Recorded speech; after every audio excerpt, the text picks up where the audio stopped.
تو دنیاوی خوشی کون سی ہے؟ سارا دن بھوکا پیاسا رہنے کے بعد انسان میں کچھ نکاہت آ جاتی ہے، یعنی انسانی جسم میں کمزوری آ جاتی ہے۔ ظاہری بات ہے بھوکا پیاسا رہنے سے جسم کے اندر جو ہے وہ کمزوری آ جاتی ہے۔ جب روزہ دار روزہ افطار کرتا ہے تو جسم میں توانائی آنے سے فرحت محسوس ہوتی ہے، یعنی جب انسان کھاتا پیتا ہے روزہ افطار کے وقت تو اس وقت جسم میں انرجی آ جاتی ہے اور انسان فرحت یعنی اس کو خوشی محسوس ہوتی ہے۔ اور دوسری خوشی یہ اس کو محسوس ہوتی ہے کہ اب سحری تک کھانے پینے کی اجازت ہے، لہٰذا وہ سحری تک کھانا پینا کر سکتا ہے۔ اور بعض لوگ تو پھر افطار کے بعد سحری تک کھاتے ہی رہتے ہیں، تو یہ بھی حالات ہوتے ہیں۔ تو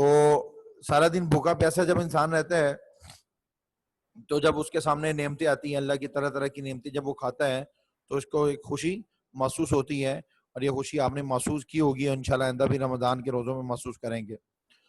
دوسری خوشی اخروی خوشی، یعنی جس کا تعلق آخرت سے ہے، آخرت کی خوشی۔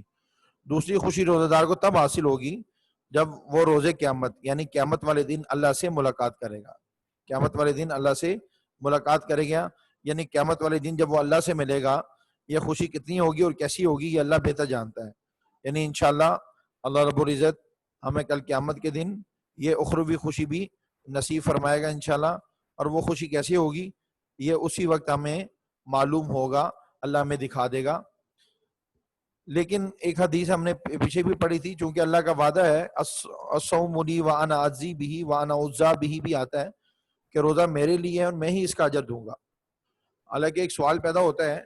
کہ نماز اور جتنی عبادات ہیں یہ سب اللہ ہی کے لیے ہوتی ہیں، اور قرآن مجید میں بھی اللہ نے نبی صلی اللہ علیہ وسلم کو حکم دیا قل ان صلاتی ونسکی ومحیای ومماتی للہ رب العالمین، کہ آپ فرما دیجئے کہ میری نماز، میری قربانی یعنی میری عبادات، میرا جینا اور میرا مرنا وہ اللہ کے لیے ہے جو تمام جہانوں کا رب ہے، پالنے والا ہے۔ تو یہ خاص طور پر یہ کیوں فرمایا کہ روزہ میرے لیے؟ اصل میں بات یہ ہے کہ باقی جتنی عبادات ہے اس میں انسان دکھاوا کر سکتا ہے، ریاکاری ہو سکتی ہے۔ مثلا نماز پڑھ رہا ہے تو اپنے کسی کو دکھانے کے لیے بھی نماز پڑھ سکتا ہے کہ بھئی مجھے فلاں بندہ دیکھ رہا ہے، یا بچے نماز پڑھنا شروع ہو جائے گی، پیرنٹس کہیں گے بہت اچھے بچے ہیں نماز پڑھنا شروع ہو گئے ہیں، یا کوئی شخص جا رہا ہے نماز کے لیے اور سامنے سے اس کے فرینڈ آگے، تو اس کے دل میں یہ آ سکتا ہے کہ دیکھو، وہ کہیں گے کہ دیکھو کتنا اچھا نیک انسان ہے نماز پڑھنے جا رہا ہے۔ اور اس طریقے حج کرنے کو جاتا ہے تو حج میں بھی دکھاوا ہو سکتا ہے کہ بھئی مجھے لوگ حاجی کہیں گے، زکوٰۃ دینے والا، اس کے دل میں بھی یہ آ سکتا ہے کہ لوگ مجھے سخی کہیں گے۔ لیکن چونکہ روزہ ایک ایسی عبادت ہے کہ جس میں انسان جب روزہ رکھتا ہے تو انسان کو مطلب یہ ہے کہ وہ اگر کسی نے روزہ رکھا ہے یا نہیں رکھا تو معلوم نہیں ہوتا کہ بھئی یہ روزہ دار ہے یا نہیں ہے۔ بعض لوگوں نے روزہ نہیں رکھا ہوتا اور وہ کہتے ہیں ہم نے روزہ رکھا ہوا ہے۔ اور ایک تو یہ ہے کہ روزہ ایک پوشیدہ عبادت ہے،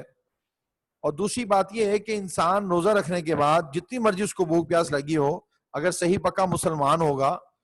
تو وہ ایک بند کمرے میں بیٹھا ہوا ہے جہاں پر طرح طرح کی نعمتیں ہیں، مثلا وہ فریج کھولتا ہے، پانی ہے اور چیزیں کھانے کی پڑی ہوئی ہے، یا سامنے اس کے کھانے کی چیزیں نظر آ رہی ہے، کوئی اور کمرے میں نہیں ہے، لیکن اس وقت وہ اس کی طرف ہاتھ نہیں بڑھاتا۔ اس سے بڑھ کر یہ ہے کہ دسترخوان پہ بیٹھ گیا افطار کرنے، اور افطار سے چند منٹ پہلے طرح طرح کی نعمتیں اس کے سامنے پڑی ہے، لیکن وہ ایک منٹ بھی پہلے افطار نہیں کرتا، بلکہ ایک دو منٹ لیٹ افطار کرے گا کیونکہ میرا روزہ نہ خراب ہو جائے۔ تو اس میں اتنا انسان وہ اللہ کی ذات کو کا استحضار رکھتا ہے، اور وہ اللہ کی ذات کے بارے میں یہ پکا ایمان اور یقین رکھتا ہے کہ اللہ مجھے دیکھ رہا ہے، اگر میں نے کچھ کھا پی لیا لوگوں نے مجھے نہ دیکھا تو اللہ کے نزدیک تو یہ ہے کہ روزہ ٹوٹ گیا ہے، وہ مجھے دیکھ رہا ہے۔ تو اس لیے اس پر اللہ رب العزت کی ذات اتنی خوش ہوتی ہے کہ اللہ رب العزت نے روزے کے بارے میں فرمایا کہ میرے لیے ہے اور میں ہی اس کا اجر دوں گا۔ امید ہے کہ آپ کو سمجھ آگی ہوگی۔ بعض اہل علم کے نزدیک اللہ تعالیٰ روزہ دار کو اپنا دیدار نصیب کرائے گا، یعنی ہر روزے کے بدلے اللہ کل قیامت کے دن اپنا دیدار نصیب کرائے گا، اور یہ جنت کی نعمتوں میں سے سب سے بڑی نعمت ہے کہ اللہ جنتیوں کو اپنا دیدار نصیب کرائے گا۔ روزہ کی فرضیت، یا ایھا الذین آمنوا کتب علیکم الصیام، قرآن مجید کے اندر آتا ہے اے ایمان والو تم پر روزے فرض کیے گئے ہیں، کما کتب علی الذین من قبلکم، جیسے تم سے پہلے لوگوں پر فرض کیے گئے تھے، لعلکم تتقون، تاکہ تم متقی بن جاؤ، یعنی پرہیزگار بن جاؤ، اللہ سے ڈرنے والے بن جاؤ۔ روزے کے بارے میں احادیث نبویہ صلی اللہ علیہ وسلم دیکھ لیجئے۔ پہلی حدیث، روزہ اور کیا قرآن قیامت کے دن بندے کے حق میں شفاعت کریں گے۔ یہ کل کی حدیث میں بھی ہم نے پڑھا کہ روزہ بھی بندے کے حق میں سفارش کرے گا کہ یا اللہ اس نے روزہ رکھ کے بھوک پیاس برداشت کی، نفسانی خواہشات سے بچا رہا، تو یا اللہ میری سفارش اس کے حق میں قبول فرما۔ اور قرآن بھی قیامت کے دن اس کے پڑھنے والے کے حق میں شفاعت کرے گا، تو اللہ رب العزت ان دونوں کی شفاعت کو قبول فرمائے گا۔ نمبر 2، روزہ دار کے منہ کی بو اللہ کے ہاں مشک سے زیادہ پسندیدہ ہے۔ جی، جب انسان روزہ رکھتا ہے اس کا معدہ خالی رہتا ہے، تو آپ نے محسوس کیا ہوگا کہ جب انسان کا معدہ خالی ہوتا ہے، اس کے اسٹمک میں کچھ نہیں ہوتا، تو اس وقت ایک عجیب سی سمیل پیدا ہوتی ہے کہ خود انسان کو بھی اس سے گھن آتی ہے۔ جس کے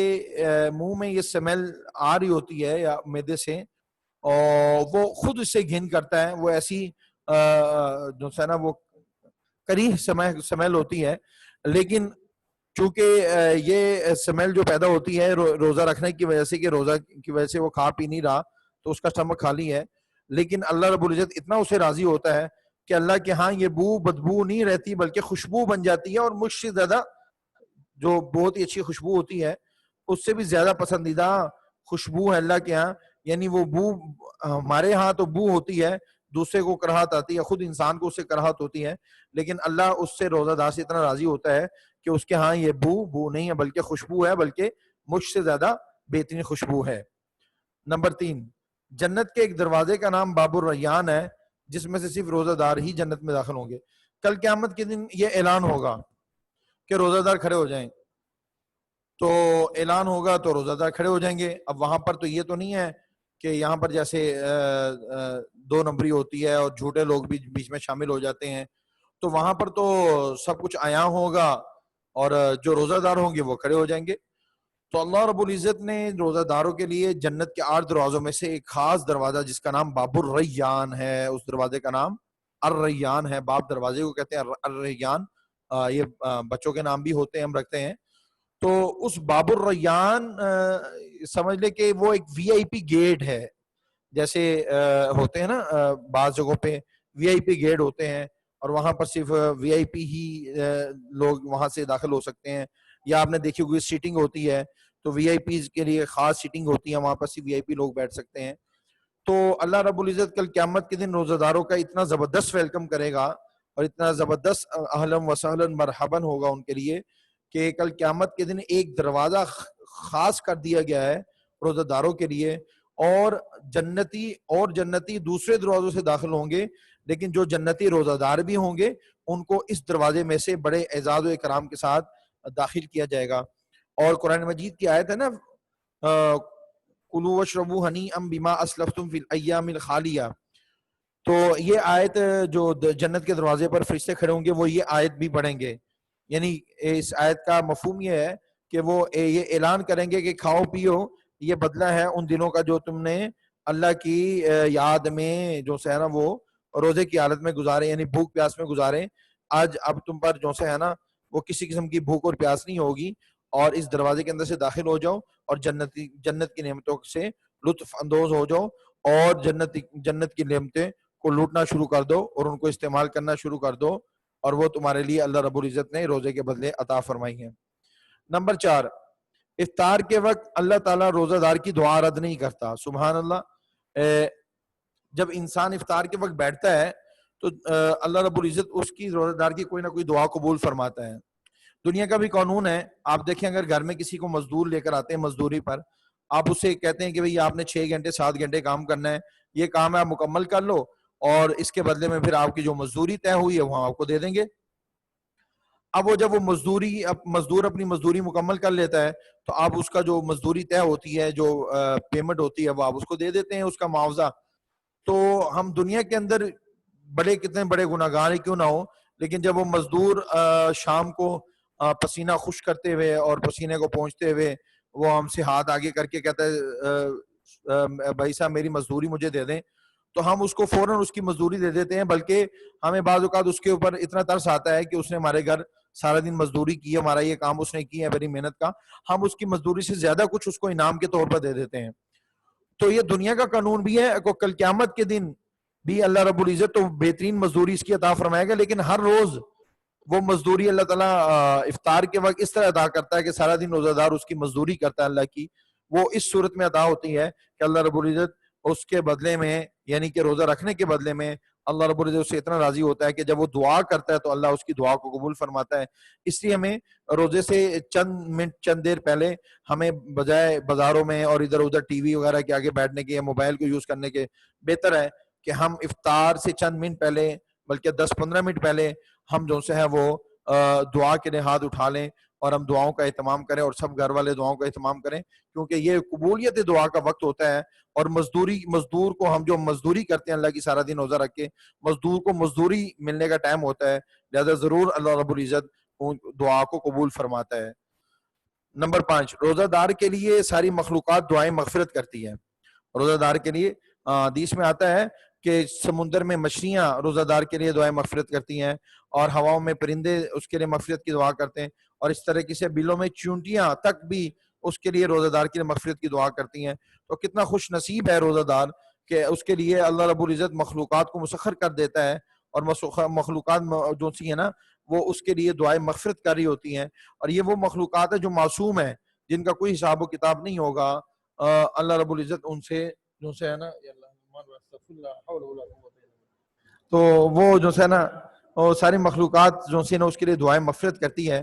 اور یہ صرف روزہ دار کی فضیلت ہے اور اس کا اعزاز ہے کہ اللہ رب العزت ان مخلوقات کو اس کے لیے دعائیں مغفرت پر متعین کر دیتا ہے۔ نمبر 6، روزہ دار کا سونا بھی عبادت ہے۔ اس کا یہ مطلب نہیں ہے، بعض اسٹوڈنٹ اس کا یہ مطلب سمجھ جاتے ہیں کہ جو ہے نا وہ روزہ دار جو ہے نا روزہ رکھ کے سو جائیں، جیسے ہمارے ہاں ہوتا ہے، وہ فجر کی نماز پڑھ کے سحری کر کے تو سو جاتے ہیں، اور اس کے بعد عصر کی نماز کو اٹھتے ہیں اور عصر کی نماز پڑھتے ہیں، اور اس کے بعد پھر جو ہے وہ موبائل یا ٹی وی کے آگے بیٹھ جاتے ہیں، اور ہم کہتے ہیں جی ہم نے روزہ رکھا ہے۔ اس کا یہ مطلب نہیں ہے، بلکہ روزہ رکھ کر جو ہے نا سونے سے مراد یہ ہے کہ ایک انسان ہے، اس نے روزہ رکھا ہے اور روزہ رکھ کے پھر وہ اللہ کی عبادت میں مصروف ہو گیا، اور عبادت کرتے کرتے جو ہے وہ اس کو نیند آ گئی، وہ تھک گیا تو وہ سو جاتا ہے۔ اللہ رب العزت اس کی برکت سے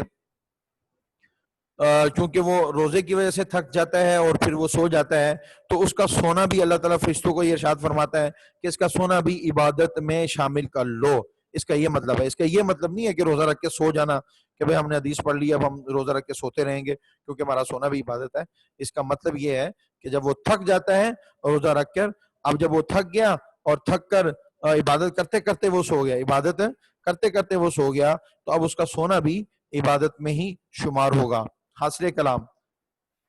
اس حدیث مبارکہ سے معلوم ہوا کہ روزہ انسان کے لیے دنیا میں بھی باعث مسرت ہے، یعنی دنیا میں بھی خوشی کا ذریعہ ہے، اور آخرت میں بھی انتہائی مسرت کا باعث ہے، یعنی آخرت میں بھی انتہائی خوشی کا ذریعہ ہے۔ اور وہ انتہائی خوشی کیا ہوگی؟ ہم نے جیسے پڑھا کہ اللہ رب العزت کی ذات بہتر جانتی ہے، اور ویسے بھی جنتیوں کے لیے یہ سب سے بڑی خوشی ہوگی اور یہ سب سے بڑی نعمت ہوگی کہ جنتی جو سے ہے وہ کل قیامت کے دن جنت میں اللہ رب العزت کا دیدار کریں گے۔ اور ایک حدیث میں یہ بھی آتا ہے کہ غصہ جو پی جاتا ہے، یعنی جو شخص